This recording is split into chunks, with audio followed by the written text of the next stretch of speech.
আপনি কোন রুমে ঢুকছেন? ওটা স্যারের রুম, এই রুমটা আপনার। এবার তোকে কি বাঁচাবো? তুমি এই ঘরে কি করছো? শ্বশুর আবার ঘরটা একটু ঘুরে দেখছিলাম। তুমি তাড়াতাড়ি এই ঘর থেকে চলো, এই ঘরে ড্যাডি কাউকে প্রবেশ করতে দেয় না। কাজ কমপ্লিট। আমার সঙ্গে পাঙ্গা নেওয়া? আজ রাতে তোরা পার্টি করিস? স্যার আপনার সঙ্গে একজন দেখা করতে চাই। ভিতরে পাঠিয়ে দাও। বলুন এগুলো কি?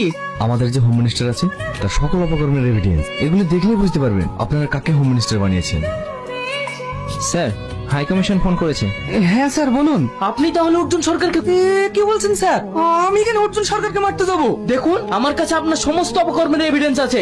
আমি আপনার কোনো কথা শুনতে চাই না। আমি আপনাকে পার্টি থেকে সাসপেন্ড করলাম। হ্যালো, সাসপেন্ড করে দেবো বললেই হয়ে গেল নাকি? এই পার্টির জন্য আমি 14 বছর ধরে লড়াই করছি, তো সহজে আমি ছেড়ে দেবো না। আমি একটা কথা ভেবে পাচ্ছি না, হাই কমিশনের কাছে এত এভিডেন্স পৌঁছালো কি করে? হাই কমিশনের কাছে এত এভিডেন্স পৌঁছালো কি করে সেটা ভাবছেন তো? সে আর অন্য কেউ না, আপনারই হবু জামাই। তখনই বুঝতে পেরেছিলাম এ কোনো সাধারণ ছেলে না। আমার পিছনে লাথি মারো। এই গাড়ি বের কর। স্যার কোথায় যাবেন? শিবুর কাছে। তুই আমার ড্যাডিকে ফাঁসিয়ে মেয়াকে এনজয় করছিস? তুই কি ভেবেছিস আমি তোকে ছেড়ে দেবো? তুই এই নবীন কোথায় পেয়েছিস?